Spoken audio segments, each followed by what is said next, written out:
Možda imaš ti posebnog tatu? Molim? Da. Meni je mama uvijek govorila da sam poseban.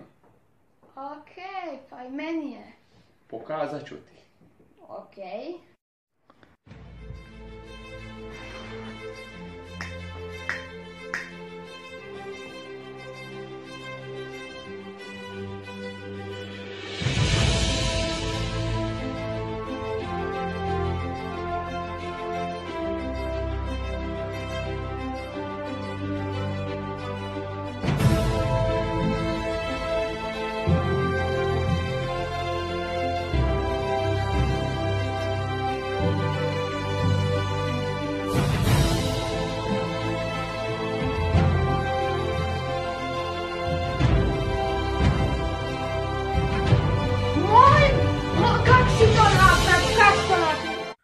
Molim, kako je to uopće moguće? Šta?